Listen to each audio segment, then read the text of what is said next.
Hello, and welcome to another edition of Your Therapist Needs Therapy, the podcast where two mental health professionals talk about their mental health journeys and how they navigate mental wellness while working in the mental health field. I'm your host, Jeremy Schumacher, licensed marriage and family therapist. To support the show, head over to patreon.com/wellnesswithjer. As I've said before, I'm a mental health professional, not a professional podcaster. So likes and subscribes and shares are all super helpful if you're liking the content for other people to find it. I am super stoked for my guest today, somebody who I've connected with over the past year in doing my own work to build a network and find like-minded professionals and have all the support that I talk about in other places on the podcast. This person has been a part of that process for me over the past year. I am joined by Professor Emeritus from California State, East Bay, and the current Dean at the Cobb Institute for the Process-Relational Certificate program, Dr. Rolla Lewis. Rolla, thanks for joining me today. Well, thank you. It's a generous introduction. It's great to be with you, Jeremy. I think this is the first time I've referred to you as a doctor, so we're pretending to be far more formal than we usually are. Yeah. Rolla works. With that, I would usually with my students. I asked them to call me Rolla unless they were asking for something. I said, then you can call me Dr. Lewis or Professor Lewis, because whenever you're trying to wheedle something, I want to be in a formal relationship. But otherwise, let's keep it informal. So yeah, that's how that works for me. That's how it worked for me too. Mr. Schumacher is my dad. He's a teacher, so I felt that very strongly. And so when I was teaching, it was always call me Jeremy or call me coach, because at the time I was also coaching at the college. So we had the informal was definitely preferred for me. Sweet. So we met through the Taoist Institute, which is a wonderful group of folks who have kind of the philosophical approach. I don't want to say philosophical approach. Who have a philosophical backing to the ideas around therapy that might be different than some of the mainstream. And building that network, Taoist Institute has done a lot to have a larger community online and connect different practitioners from different places. So I typically start by saying, how'd you get in the mental health field? But you've had a long career in the mental health field. So why don't we shift our focus a little bit to talking about kind of how you connected with Taoist and some of the work that you're doing right now with the process relational work that you're doing. You know, like so many things in life, I stumbled into the Taoist Institute. Ken Gergen certainly had an influence, and they were offering up some internet meetings. I don't even think they called them Zoom meetings at that point, but there were some meetings that we had, and as I'd share, Ken said, you should be part of the group, and he invited me to join the Taoist Institute as an associate. But it was his social constructionism that really had a profound influence on me, because he speaks about a relational process. And interesting for me, in the Cobb Institute, we talk about process relational philosophy. So sort of turn it around each way, but with the process relational approach, which Ken is aware of in his reading of Whitehead, Alfred North Whitehead. But for process folks in general, the universe, it is an ongoing process of development and change, never quite the same from moment to moment. And, every entity in the universe is best understood as a process of becoming that emerges through its interactions with others. The beings in the world are all becomings. I mean, we're always in process, we're always changing. And so we never truly arrive. We're always in the process of becoming. And that makes me think of Arnie Noss, a deep ecologist, coined the term possibilism. And it's the assumption that the world is completely open, and the future is completely open as well. And there are unimaginable surprises in front of us. So I don't know if that answers your question, but that's my riff right now. That does. I love that approach, thinking in terms of mental health. So much of it on the professional side of things comes from a deficit model, comes from that medical model that is treating symptoms. And so this, I'm a systems thinker. That's how I was trained to do therapy first, was marriage and family therapy. So that always made sense to me, looking at ecosystems and studying cybernetics, which for a lot of folks doesn't make sense as how that ties to family therapy, but that's where family therapy has its roots. And so when I came across Harlene Anderson's work on collaborative language therapy, I was like, I wouldn't say I was like depressed with my work, but I was still in grad school and I hadn't found like a thing yet. I hadn't found like, well, that doesn't work for everybody. Well, that doesn't work for everybody. That doesn't, like, why should I learn all these models that don't work for everybody? And Harlene's work was finally like, oh, this is about how you show up. And like, then you can just be a human in the room with another human in the room. And that finally unlocked like, yeah, I had the psychology background, but like that's what I was looking for how therapy made sense in my brain. Yeah, I think for me, the whole notion of the fixed and genuine self had to be erased. Here we're going to find this thing, and it's that we're all living processes. How do we ride the process that we're in our own development? And that was huge for me because I stumbled into therapy and counseling. I was a teacher counselor with what they labeled as troubled kids in an alternative high school, and they were just, a lot of kids were hurt, and my approach at that time was essentially using reading as therapy and writing as therapy, and I became a Bay Area writing project consultant, and in that use of writing as a therapeutic process, I discovered, well, geez, I don't have any background in therapy. So that's how I got into my master's program in counseling, is that kids were presenting stuff with, whoa, what do I do with this? So in my own process of seeing writing as a form of liberation, I discovered that I had to have more tools to interact with the kids I was working with, because they were presenting me with stuff that, oh, how do I address this?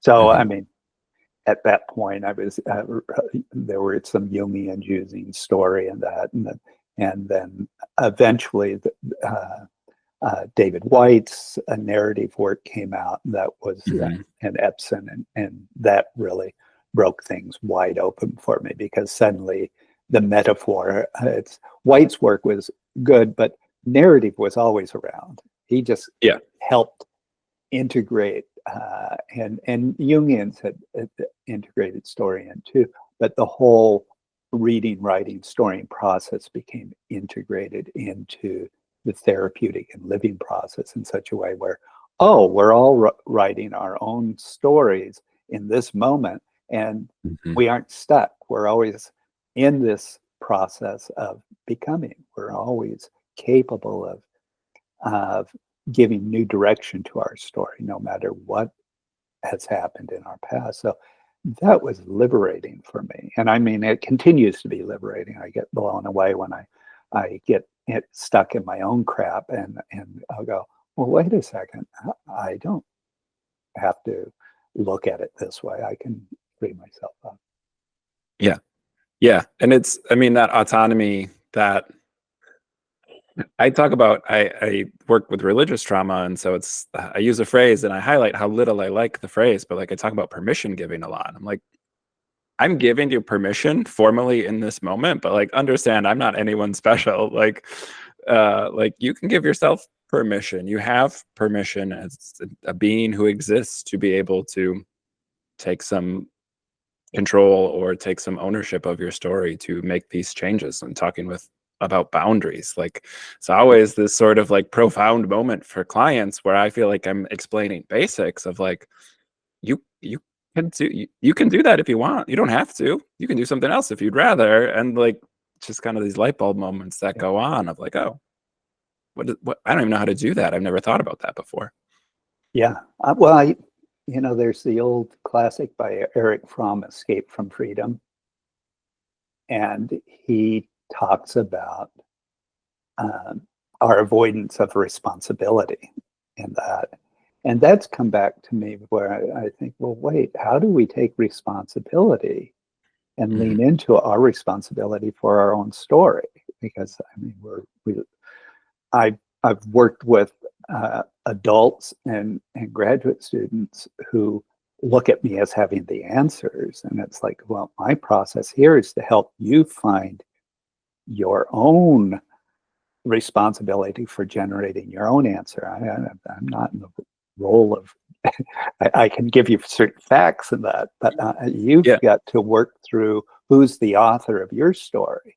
But I think there's a propensity right now that's haunting us, where we're waiting for the fearless leader to take charge of our story and move us along, rather than taking that responsibility. That's something that's hitting me quite hard. I mean, we're in a political season right now, and it's like, wow, how many people are undecided? It seems like, you have enough information regarding this. So, I mean, I don't mean to push it out in that direction, but my point is that we lose our sense of responsibility, and with that, our autonomy to create our own lives, and we don't create it in isolation. So I want to make sure that's really clear.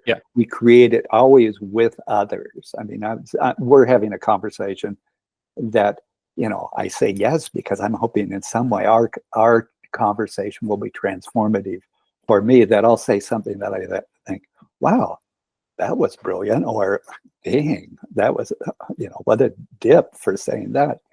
But somehow I'll see myself in process in new ways, and I'll glean wisdom from you. So it's with each other that we create the possibility for moving our stories, our individual stories, that uniquely in our own directions. But it's through that conversation that the insights emerge.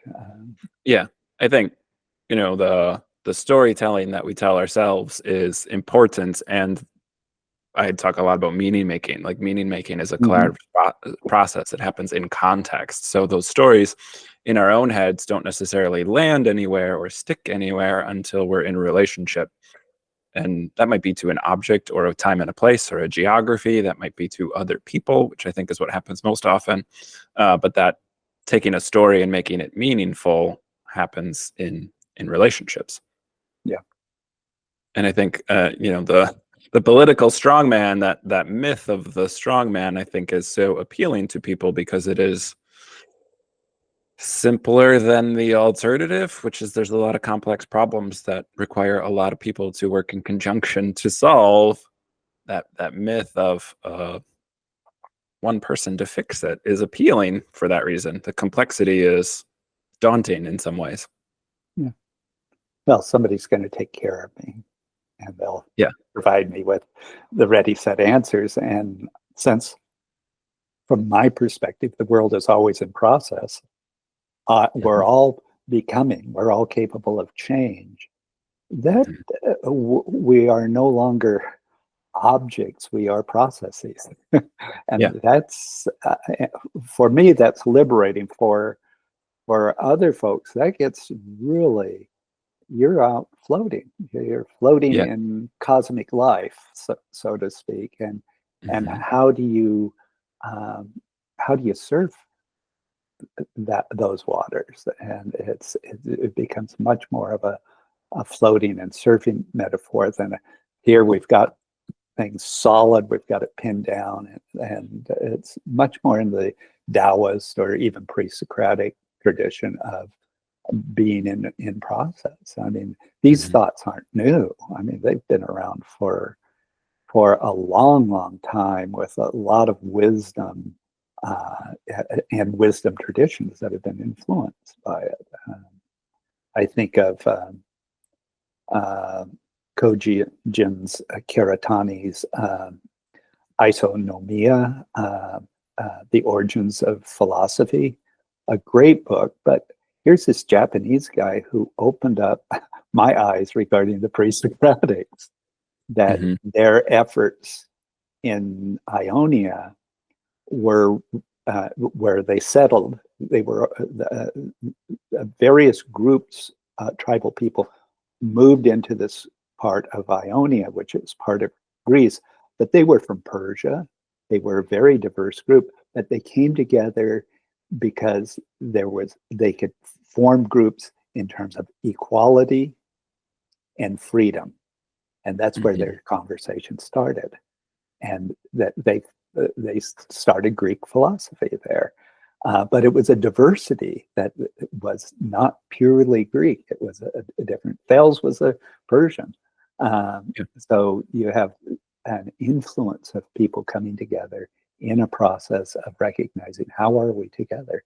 But the basis of their culture was one of freedom and equality. And that for me is, wow, how do we generate that again? Yeah. I didn't mean to go down that rabbit hole, but no. I love, one of the things I love when we get the chance to interact is scribbling down the names of all these books that I haven't had the chance to read yet, which is a never-ending list of things to check out. But no, I mean, these processes aren't new. I think it's odd to think of some of them as like revolutionary, as like unpackaging a cultural norm that really isn't based on anything. And like you said, it's, for some people that makes them feel very untethered. Like, and I like that. Like for me as a therapist in the room, when we hit that point, I'm like, okay, there's so many doors opened up just now. Yeah. But it can be overwhelming. It can be very, unsettling, I think is the right word, for people who are used to standing on solid ground, and to have that sort of shift underneath them can be at first very scary. Yeah, well, even with graduate students, I'll say, well, just tell me exactly what I have to do. Tell me the answer. Well, the answer is to explore these thoughts and or this perspective. And let me be more concrete here. We were dealing with a process relational thought and practice, and it was like, your job is to explore that and see where you end up. And that became quite frightening for folks when I take off sort of, there's no real concrete, it's your adventure. How do you enter into that, and what do you find? And those who let themselves be, I had students going out and gardening and finding themselves there, others doing poetry, others looking at specific yoga and talking about how they were influenced in their yoga practice by it. But various pathways, once they turned it toward their own experience, they started to find it transformative. And that's where I was just very touched that it can be liberating, but liberation can be terrifying.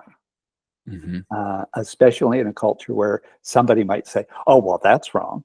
That's what they were afraid of. They were afraid of me stepping in as an authoritarian, the figure who was going to say, you pass or not pass.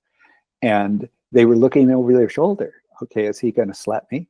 Is he going to hurt me? Is he going to say, no, I don't get the certificate because I did something wrong? And the process of me going, no, you're truly liberated here.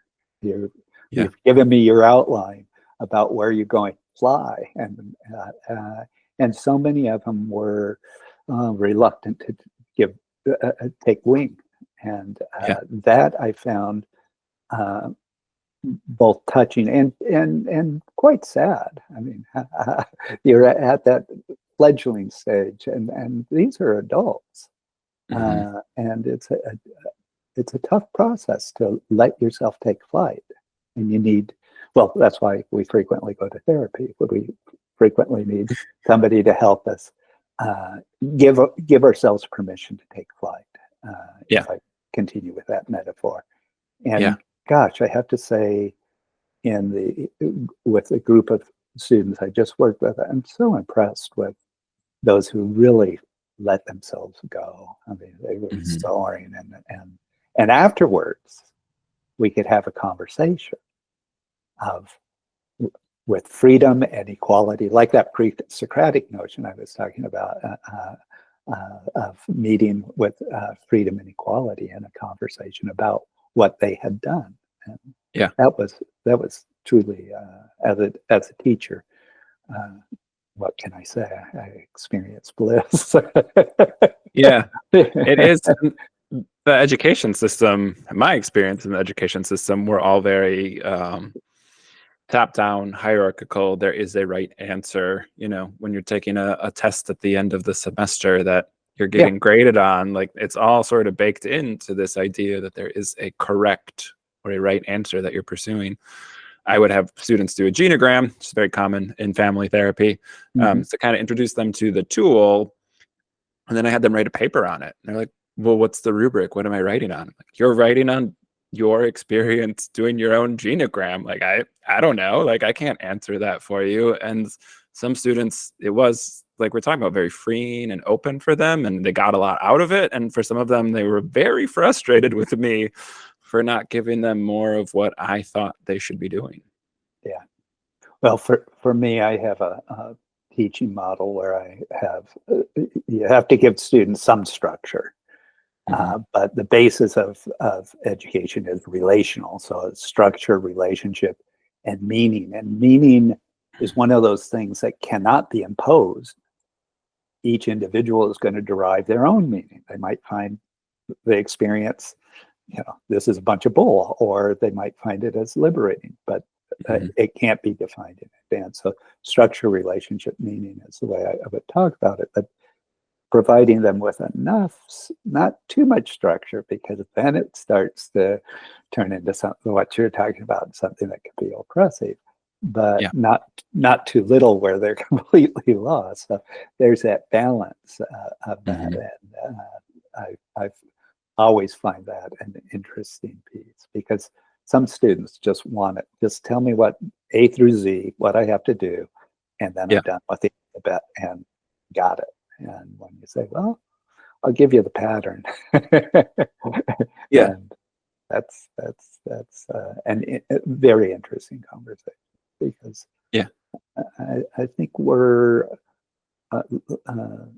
afraid of our own autonomy in many ways. I mean, at least I'm sort of locked onto Fromm's Escape from Freedom right now, because I think it speaks to our culture so much.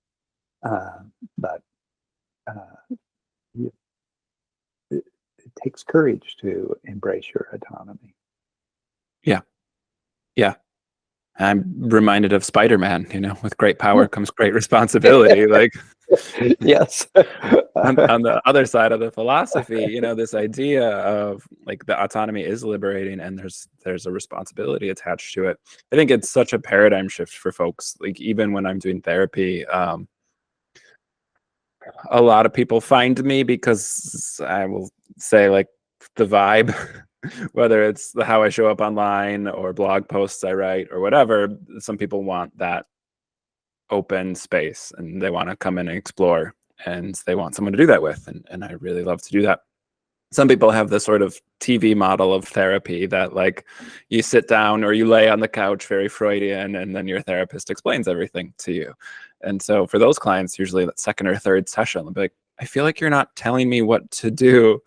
Like, oh, like, is that what you want? Because, like, no, that's not what I do. Like, what might that look like? And even just sort of like talking about what that can look like, and getting them used to the idea of, like, you're in the driver's seat. Like, I'll hold the map. Like, I'm cool. Like, I'm here to be helpful, but also I'm not doing it. I'm not answering things for you. And so for a lot of folks, it's just a paradigm shift. They haven't experienced it through schooling, through their job, through their experiences in corporate America. Like, that's not what they're used to getting.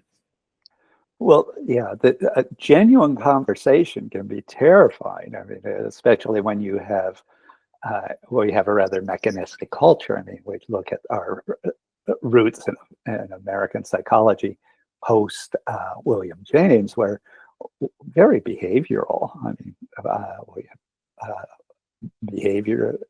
behaviorism, and then cognitive behaviorism. I mean, that was a big thing, and in terms of when I was in training. Okay, CBT, it's here it is. We're going to structure these conversations and Yeah.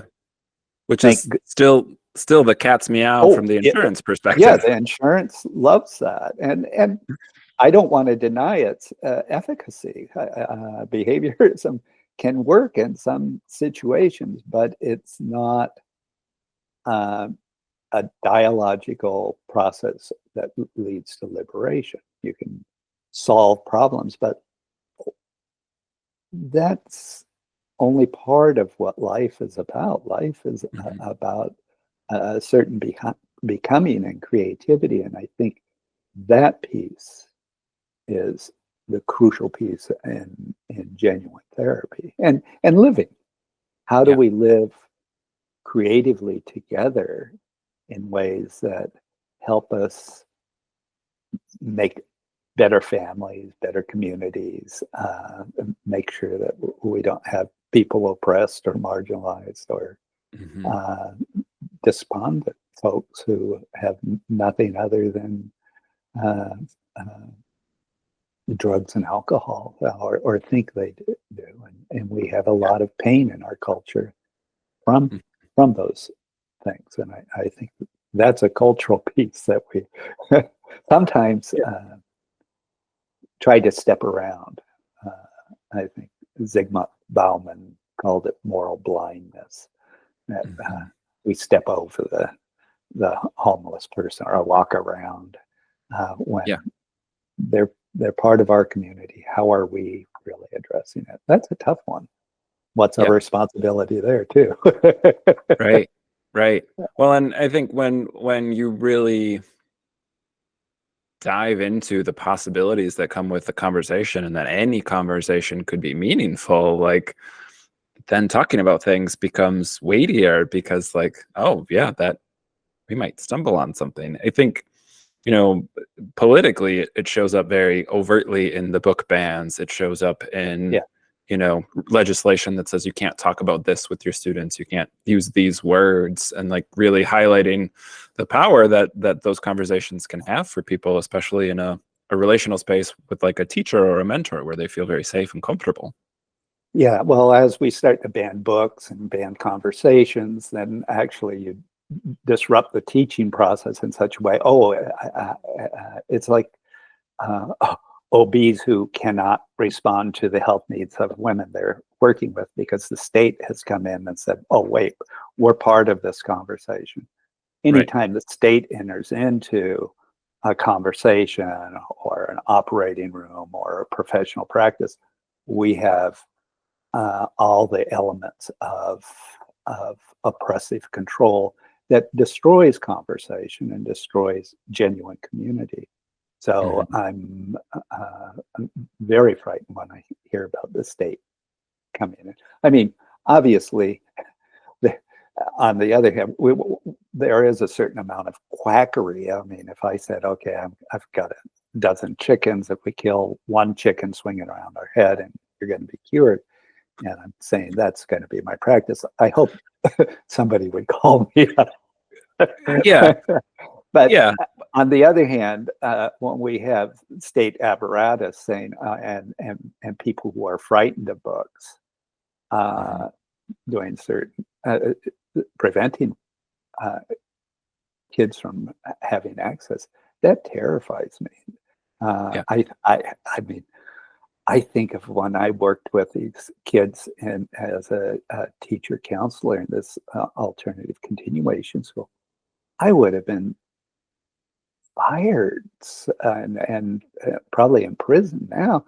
I remember a student who was a non-reader. It wasn't a can't reader. She just refused to read anything. She taught this stuff. And I said, well, what will it take? And she said, let me read The Happy Hooker. My mom read it and said it was really good. And I said, okay, you read The Happy Hooker and then I get to choose a book. I mean, anybody at this point in time who the girl was 18 and she had a kid, I should put it in context, she was, but I would have been hung in some, I mean, it was pornography, but she read it. And then we moved into some literature that this is so much better. and it Mhm. deepened our conversation and her view that print could be more than something to avoid. Yeah. And we had a genuine conversation about what literature meant. And I mean, when I think about that, I think, what a bonehead. How could you have done that? But I was, I was younger, and it was just sort of like, what does it take? And I Yeah. was really asking in a genuine way, what will it take to engage this person, not this kid, this person, in a conversation about literature in a way that maybe she'll find literature as valuable, as Mhm. having meaning in her life in the way that it had in mine. I mean, anybody who reads literature has their favorite books. They'll Yeah. talk about their novels and that. And I've found a lot of folks in my uh, graduate programs who were so busy with technical things, they weren't reading much literature. That Mhm. terrified me. They wanted technical competence, but it was like, I was always should read something. I mean, I just signed, I don't mean to riff on this, but there's a great book called The Gray Gentleman, or Momo, by Michael Endy. And I remembered uh, one of my graduate professors assigned it. And it's all about slowing down to the pace of life. And it's a lovely book, but highly recommended. Momo by Michael Endy. Yeah. But how do we slow down? How do we enter into conversations? How do we care for each other? Those are the important. And in Yeah. fact, I think I shared with you my tree research. I have a group of folks. One's from Kenya, one's from Wales, one's from Japan, one's from Guatemala, and one's from England, but he lives in Ohio. And there's myself. And we've each gotten to selected a tree to get to know. And Mhm. when I got the group together, I had an idea of, because I used to teach counseling for ecological participation, I'd give them 5 things to do with their tree. We'd write up our experience, pop out an article. But Leah, one of the woman from Wales, said, maybe we should slow down and move at a tree's pace. Maybe we should get to know our trees. So we're moving into our 3rd year, Yeah. but talking about how a relationship with a tree has transformed us individually, but deepened our conversation with each other about slowing down, about Mhm. being with each other, about listening and learning. And I've introduced hemlock. That's my tree is a Western hemlock, but I use the first person hemlock. That's its name. Mhm. Introduced it to my granddaughter who knows hemlock. I say, "Oh, hemlock needs a hug." She'll go out and hug the tree, and we have conversations about hemlock and Mhm. connection to hemlock, and hemlock's a being worthy of getting to know. So Yeah. those little things that occur unexpectedly, if we let them. Mhm. Yeah. And I think it's those things that aren't prescriptive, like a different way to look at being a relationship with a tree. Like, there's so much in our culture of slowing down, be present. Mindfulness is very trendy right now. Oh yeah. And like in the Western culture, like a lot of us don't know how to do it. We've never experienced it. And so something that's rich with metaphor, I use so much nature metaphor for people to find not my metaphor that works for me, but the metaphor that works for them, the thing that unlocks some perspective for them where they can say, oh, I Yeah. relate to that. Like, I'm drawing meaning from that. I can extrapolate. I can spend time. I can process this thing together, as opposed to kind of a wag the finger, do it this way. This is go, go, go, produce, produce, produce. It's such a different experience to think, what season are you in? Like, are you Mhm. in your growing or your harvesting stage? And like talking through those things over some other, I don't want to say, yeah, some other entity's lifespan reflects differently on our lifespan. Well, so many things as object, and Mhm. the whole conversation about our mind-body split, the dualism that penetrates our culture in such a deep way, and liberating yourself from that Hmm. into being a participation in cosmic life is a whole different way of being. I take folks out on, I walk in the forest. I'm lucky enough to live near a forest, but I go for walks of 6 miles almost every day. Hmm. And I have a certain rhythm and pattern where I'll start with a meta that's based on something from Sharon Salzberg or some of the mindfulness people, and then I recite poetry to some trees, and I do some qigong. But I've taken others out walking with me just to share, and for them, they talk about it as transformative in terms of how they're viewing the same force that they might have been walking in years, because we slow Yeah. down a little bit. We talk to the trees, or I recite poetry to the trees, and our conversation slows down. And I have my Forest Park Sutra, feeling cosmic life, experiencing a gift. So there it is. Yeah, that's so lovely. It's fun. It's fun stuff. And for me, it's grounding. But I didn't know it would impact others by just taking them out for walks and sharing. And Yeah. it's like, well, are they bullshitting me? I mean, for me, it works. But Well, I think A, we don't slow down very often in our yeah. culture. And B, there's just enough. I'm going to use the word ritual, which I know is triggering for my religious trauma folks, but like, it's not a religious concept. We as humans are wired for ritual and meaning making, something like reciting poetry or having a mantra, a mindful movement. Like, it's just special enough to make our brain process the stimuli a little bit differently. You and I have talked before. I love labyrinths, and Mm-hmm. walking the labyrinth, every time I turn, I try, in whatever direction I'm looking in, I try and notice something I didn't notice previously.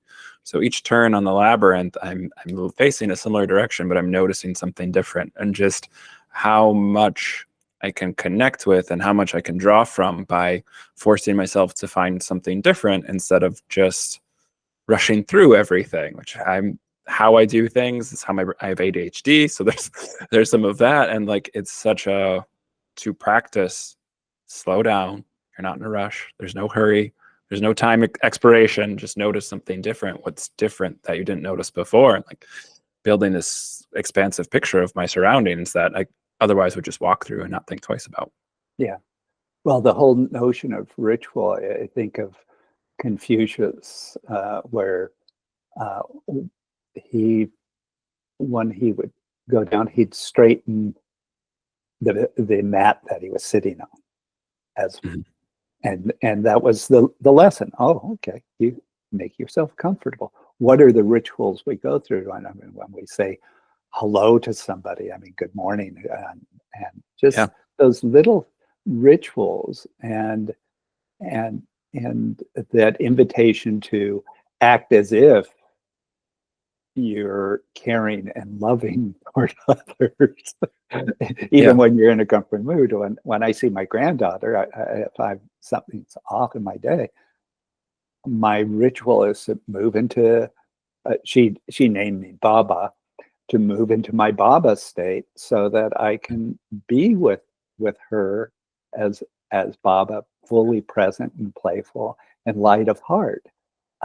So don't be a grumpy old man. Act as if you're Baba.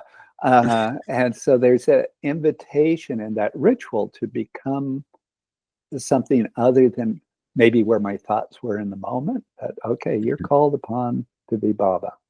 And Yeah.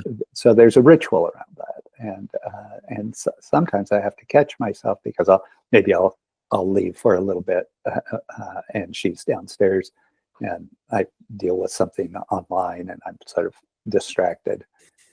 She's invited me back to connect with her.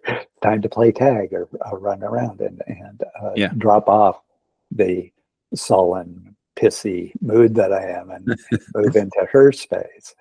Yeah.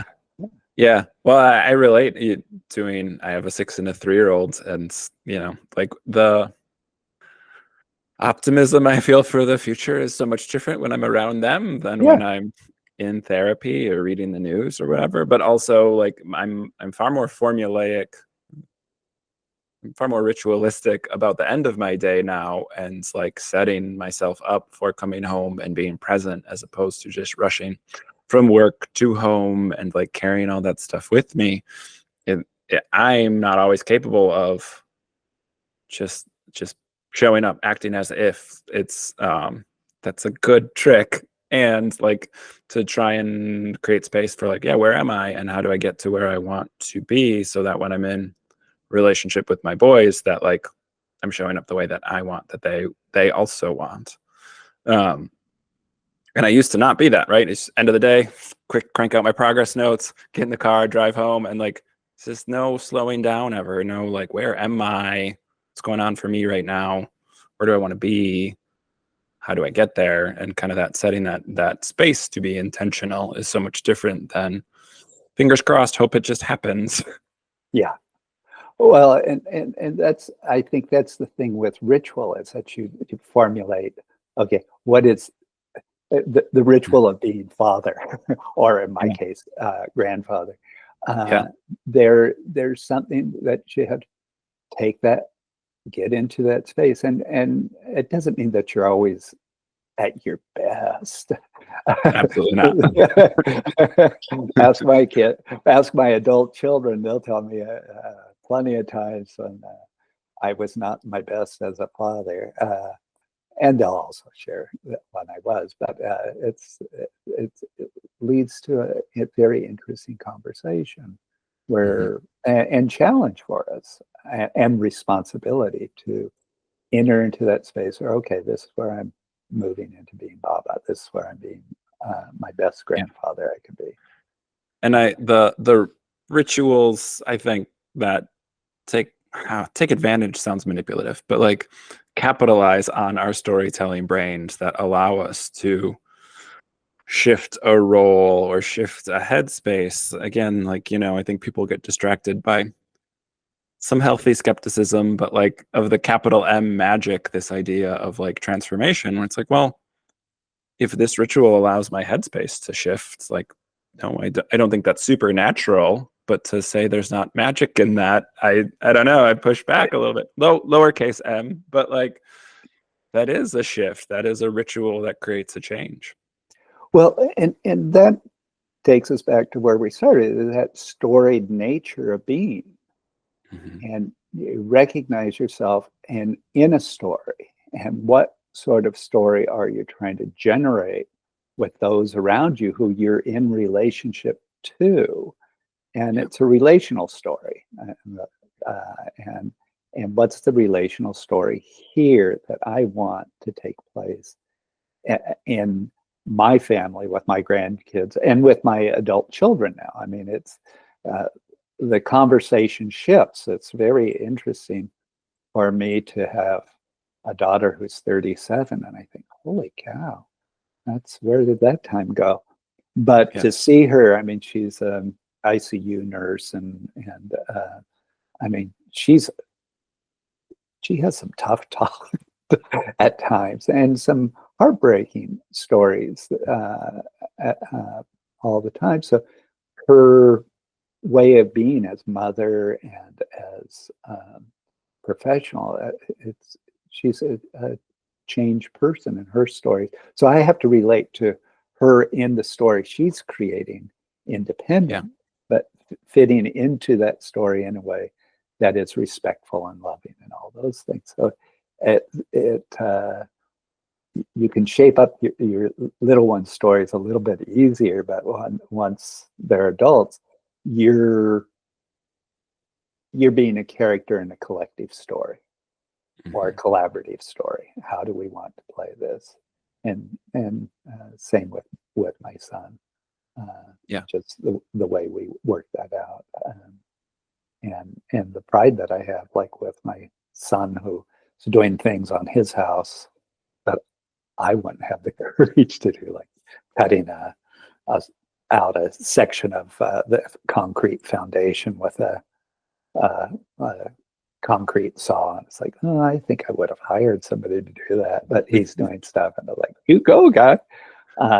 But you see levels of competence that are there, and I mean, those are the beautiful little things in life. So and the ritual. I just one more thing about that. It's a ritual around gratitude and appreciation. I mean, I find myself closing conversations with appreciation and gratitude, and I even sign many emails with that, just as a way of saying thank you. And not to traumatize your religious folks, but it was Meister Eckhart who said, if the only prayer you say is thank you, that will suffice. I think that belief is very important in the West, because I think we need more gratitude for everything. Life itself is something we have to be thankful for. And conversations like this have to be thankful for. And I talk so much about holding space. Like, it's a concept that's very familiar to me as a therapist, of holding space. But like, we can't do gratitude, we can't do mindfulness if we aren't creating the space for those things to exist. Like, again, culture, our current society does not plop it into your lap and say, do your gratitude now. And I think even when I introduce those concepts in therapy, people are setting reminders on their phone for gratitude. And like, that's good, that's great to start the habit. But getting in the to where you have space to do those things is where then we can be intentional, and we can fill those things and have them be meaningful, instead of just a box we check, or that quota idea. Yeah, and I mean it, and this is where it's a challenge for me, because obviously I'm a privileged guy. I'm on the government dole, Social Security. I've got my retirement, and all these. You know, I bought property when it was a fraction of what it is now. So those things are I live with privilege. So I have to step back on myself when I do say gratitude. Is this, just the old white guy saying, "Oh, well, how come there's not more gratitude?" And I'm at a stage in my life where, outside of the coming health issues and death, I live very comfortably and very much filled with gratitude and love. And that's trying to share that with others is, I think, my task as an elder. Is how do we share that, and how do we open up opportunities for others to feel that?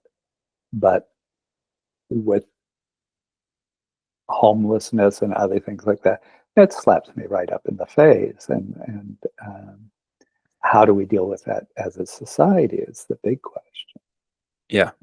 And so I don't want to fall too romantic in my gratitude. I want to make sure I slap myself in the face with the challenge and responsibility. Yes, I feel as well. And being in a culture that's so individual, when we think about being, people think of themselves as an individual being, whereas when you're talking about your kids and these kind of overlapping stories, the stories they tell themselves, the stories you have about them as a parent, the stories their kids experience with them, like that overlapping. I talk about ecosystems all the time, systems therapist, these overlapping ecosystems. Like, it's a big shift in my career, I would say, in the past 5 years, of talking about healing in community, as opposed to looking at healing as such an individual practice. And again, like, still unpacking that on my own part, of the individualist approach to things, but talking, it's a big shift for me of healing in community. What community is healthy can we be healthy in an unhealthy community? And some of that is, those are different conversations for different clients, depending on where they're at in their journeys. Those are different clients for me. I'm white, I'm male, like two privileged classes in our community or in our current culture. Also neurodivergence, like I grew up super poor. So like those are things that shape us and influence the stories we tell about ourselves. And so figuring out how those things overlap, how do we build community and have a story, not just for us as individuals, but a story for our communities as well. Yeah.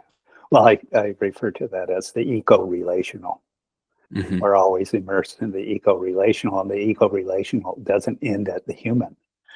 For me, it extends to trees, the ecosystems that we're in, because if we have a polluted river, we've got to deal with that. So we're all part of living systems. And so that separation of self from other people and the ecosystem is problematic in our culture. And that's referring to it as eco-relationships helps me, or eco-social as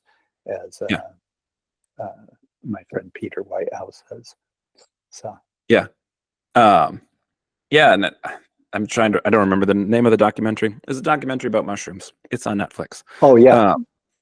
But like so lovely on how like mycelium connects us all, and just through, you know, a lot of the computer graphics, a lot of the things where to be able to visualize it, I think was such a powerful thing for me as a visual learner, to see these things I say in therapy and these nice philosophical ideas, to see like, oh no, like, yeah, nature's always been on board with this. It's us humans who disconnected from it. And to see it in that light, I think is a really powerful thing for people.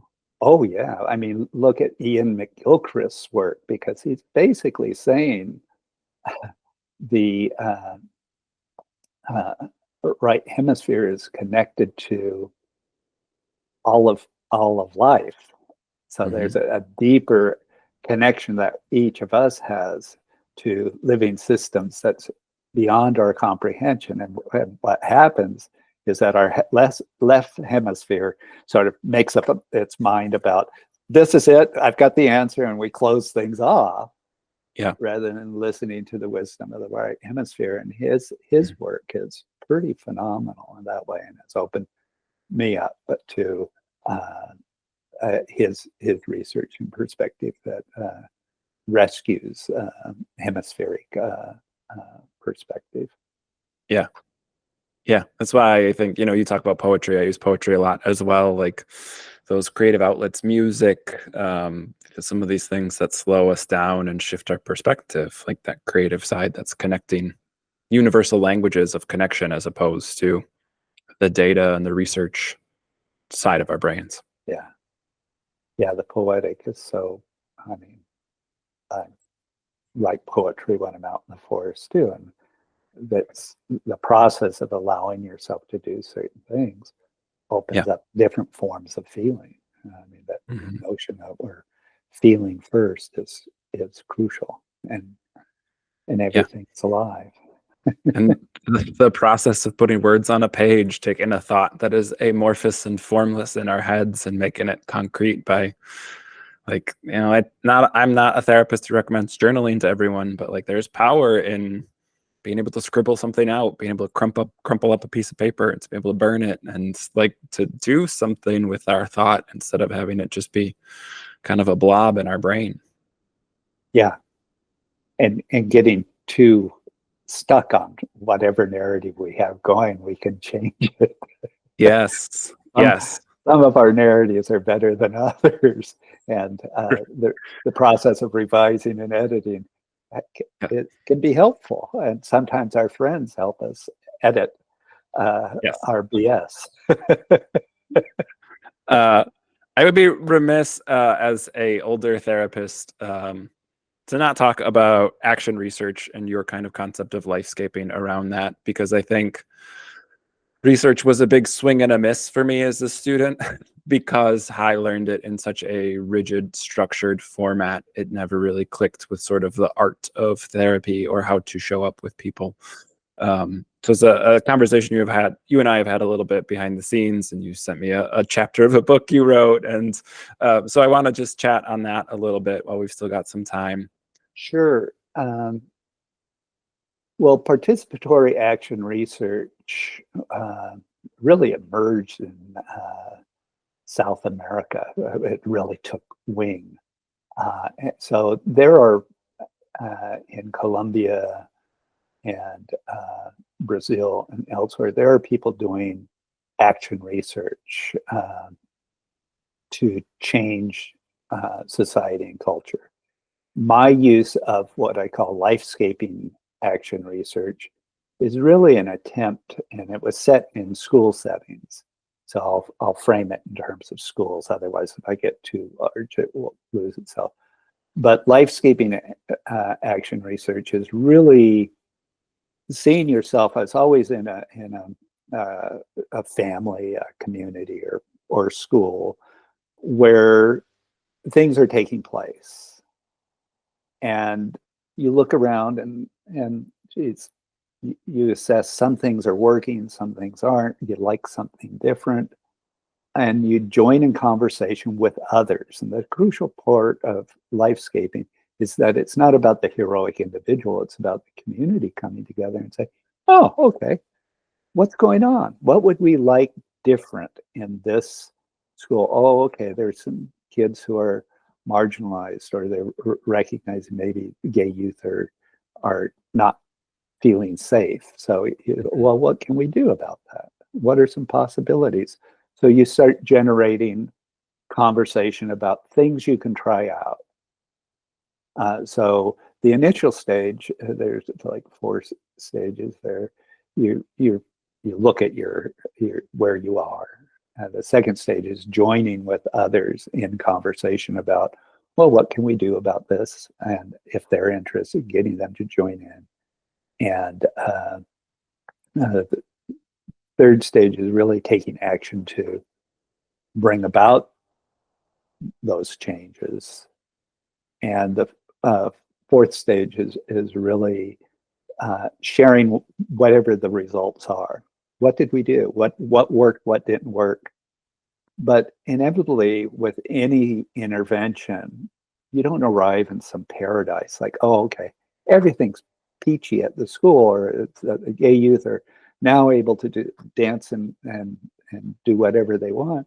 It's that there will be something else. What can we do to continue this process of meeting with each other, having the conversation, looking at our environment, saying, oh, well, what can we do to bring something better about? So it's more like I call it lifescaping because it helps me work with gardening metaphors, because you just, in a garden, if you've ever had one, you never end.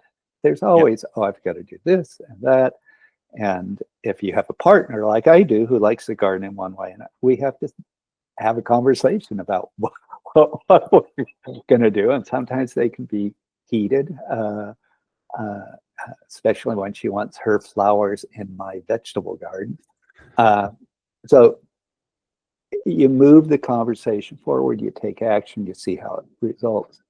But it's a continuous process of entering in. So it's not about arriving in paradise. It's about leaning into life in a way where, how can we do this together?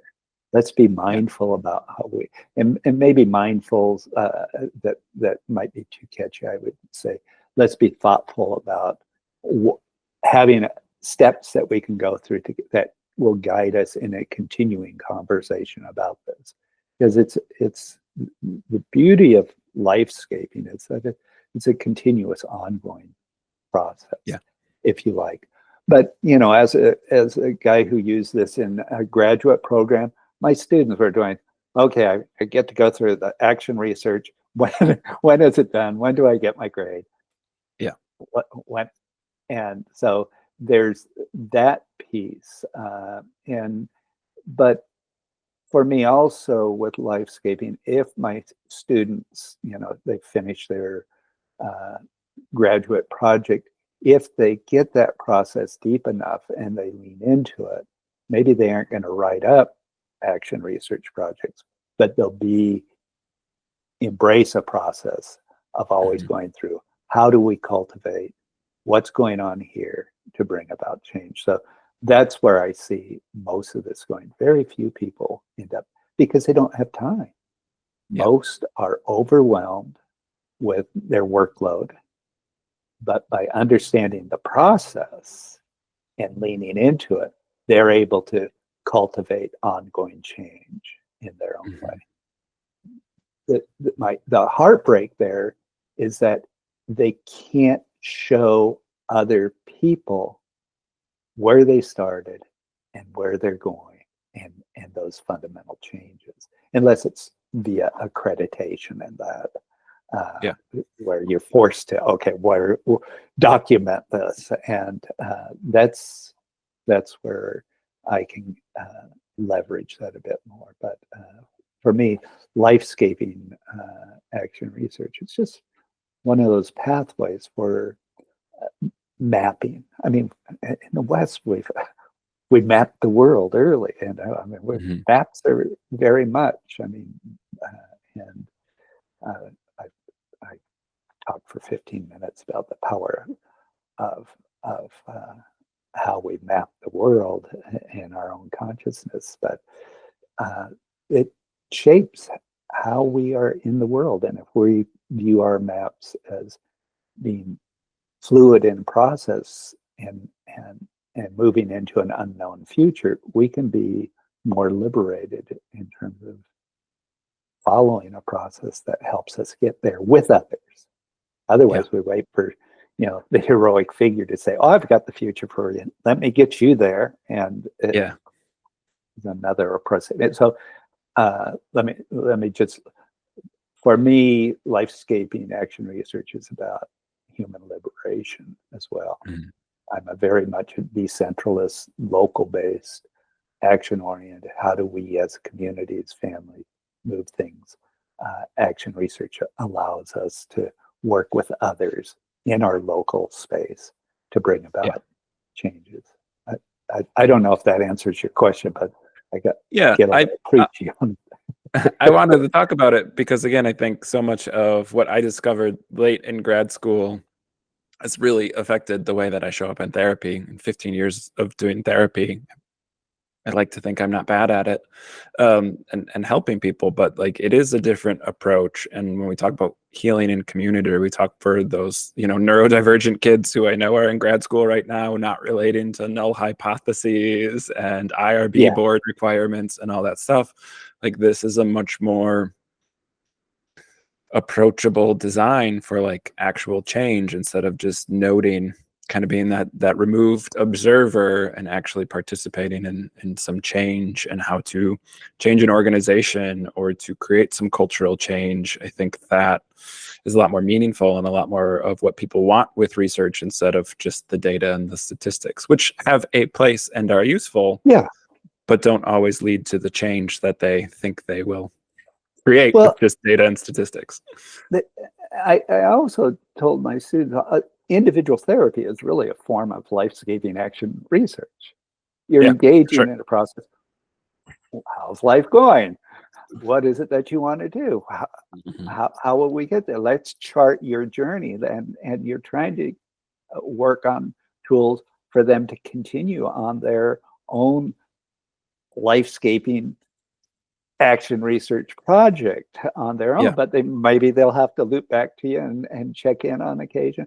But it's really, you're writing, it's a case study, but you can really look at therapy and through a life-scaping lens, because you're trying to join in conversation to move the story in a direction that is more flourishing, more healthy, and where the client can say, I tried this, or I tried this, it's not working out. Okay, so where else? So you go on with the process of exploring what's going to make things better, and that's its magic and beauty, because it's a continuous process. And that goes back to what I started with. We never arrive; we're always becoming. So, come on, let's play. Rather than look for this solid self that I'm going to get into my genuine self, and from there, I'll have arrived and be able to, Yeah. Yeah. Life is so beautiful that you don't want to have that single genuine self. You want to, we're growing, we're emerging, and it's beautiful. And the fact that you can meet somebody else and they can have a conversation with you that really influences you in a genuine way, that impacts your heart and your experience, that opens you up to new feelings. What more could we ask than that? Yeah. Yeah. Yes. It's such a lovely place to land in from time to time. Yeah. Well, this has been lovely. I'm so glad we were able to connect and have a chat today. Yeah, Um, Jeremy. if people want to learn more about your work, you're obviously a very published author, lots of things out there, but if there's anything you want to direct people towards, where can they go? Where can they learn more about kind of what you're talking about today? Well, I'm ending my run as dean at the Cobb Institute, but you can contact me through there. You can Google me. My East Bay, since I'm a professor emeritus, is there. They can contact me there. Yeah. But and I make myself available for consulting for lifescaping projects. But that's pretty much on have process will enter into conversation. Yeah. So I think Rolla Lewis, Rolla.Lewis at csueastbay.edu is a good spot to go, and you can Google me. And also, when you mention my authorship, probably with a lot of what I've written, even my Lifescaping Practices book, I would probably debate some of the things that I've said in that book because I've been through a process. It's changes. So it all goes. I mean, there's good stuff in and a whole lot of what I've written. But when I go back at it, I think, oh gosh, I'd change this and that. So I think my point in sharing is that we're all in process. We're all becoming, and who we become can mean that we're going to look at our other self and its written truth as something that you don't agree with anymore. Yes. Yeah. So that being changed. A lot of your stuff is available. I know, obviously, as academics, we don't always control whether something is out for free or not. But on the Taoist Institute website, you've got some PDFs available. When you just Google your name, even just prepping to talk to you today, I came across some stuff that's out on the internet for free, which is always awesome. Yeah, now I should say the Taoist Institute Lifescaping Practices in the Bay Area book I did with my colleagues and as student work. It was a lovely project, and my students share what their life-saving projects, and there are a couple in there that are just really heartwarming. And I just doing that process with my colleagues was a lot of fun because we were lifescaping while inviting students to lifescape. So the layers of conversation you can go through are quite touching. So anyways, you don't want to move me down that path. and I love too, I mean, just sharing your email address is such a little thing, but like to young professionals, to people who are like, I don't have a community, or I don't have a mentor, or, you know, this person's very popular and is never going to respond to me. Like, if there's one thing I've learned by hosting this silly little podcast is people want to talk about the work they do. So reaching out to someone, contacting someone, they might not respond. Someone might ghost you or be too busy. But like the number of people who have engaged with me in their work, if I could go back and tell my younger self, talk to the authors that you want to talk to, reach out to these people, they want to talk about it. That's one thing that I can look back and say I've learned later in my career that I wish I knew earlier.